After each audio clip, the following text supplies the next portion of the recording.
Assalamu alaikum Gaï. Donc man ma ñëwaat comme je l'avais annoncé que j'allais parler sur un sujet très important qui est la gestion des conflits, la gestion des problèmes au sein d'une relation de couple. Alors, le temps m'a décidé d'aborder ce sujet. C'est un sujet qui est vraiment très intéressant. Parce que nit ku nekk soo nekkee dans une relation amoureuse ñaan nga yàlla en fait ki nga bëgganteel ngeen continuer jusqu'à la mort loolu ñëpp koy souhaiter c'est une constante. Maintenant aujourd'hui sooy lire ay rapports sooy lire wala ngay écouter certains sociologues di nga gis ni il y a beaucoup d'études qui montrent et qui mettent en évidence que divorce yi bay fa lay jóge mooy le fait de ne pas pouvoir résoudre des conflits, des problèmes, des difficultés au sein d'une relation de couple. Ñu bëri mun ñu gérer seen problème loolu moo tax à un moment donné problème bi day dem ba am ampleur donc mujjee si divorce. Donc tey dans cette vidéo li ma bëgg a aborder mooy comment nooy gérer en fait des problèmes. Voilà. Donc première chose bi ma bëgg a rappeler mooy problème mënul ñàkk si relation. Soo nekkee ak nit à un moment donné problème dina ñëw lu tax problème di ñëw dans une relation. Problème day ñëw parce que il y a en fait deux personnes. Il y a un homme, il y a une femme.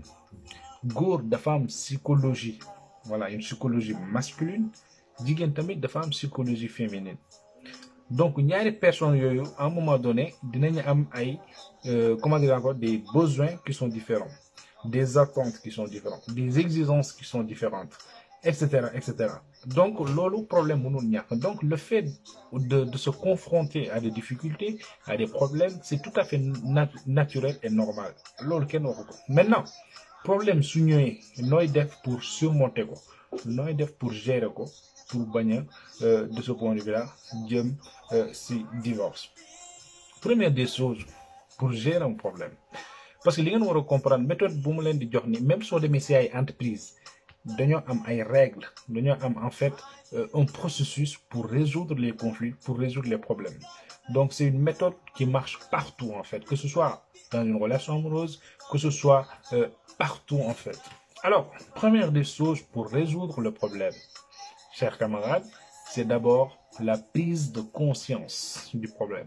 C'est-à-dire que soo nekkee ak sa partenaire nga xam ne lii am na lu xew am na problème, la première des choses c'est de reconnaître qu'il y a un problème. Nga bañ a minimiser, ngay bañ a non non non dara xewul, non non non.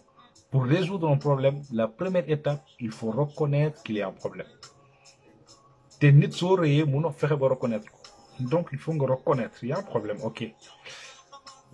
Après avoir reconnu qu'il y a un problème, maintenant deuxième étape bi mooy tu vas à la recherche de solutions.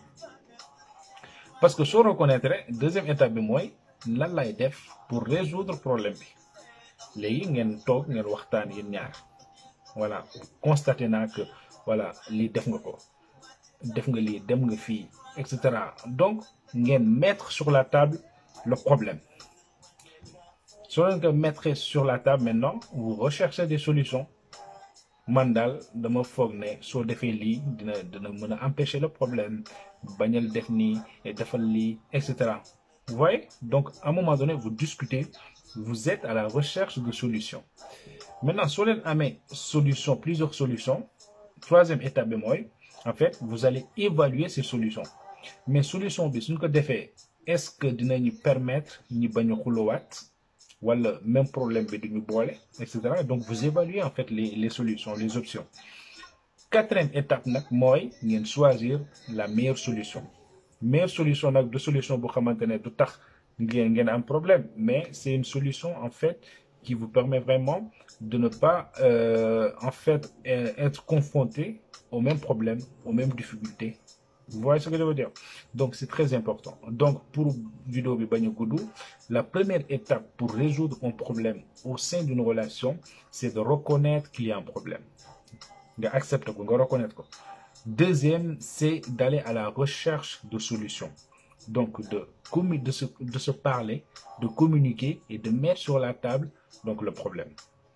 Troisième étape bi mooy vous évaluez les différentes solutions. Yow góor nga wax nga ces solutions, ku jigéen ki wax na solution donc ngeen confronter ngeen xool ban solution mooy tax ëllëg doo leen confronter au même problème.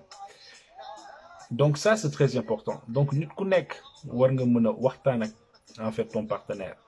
Rëy baaxul ñu bëri lan mooy tax du ñu mën a résoudre seen problème parce que dañoo rëy. Donc merci beaucoup, bonne soirée et prenez soin de vous.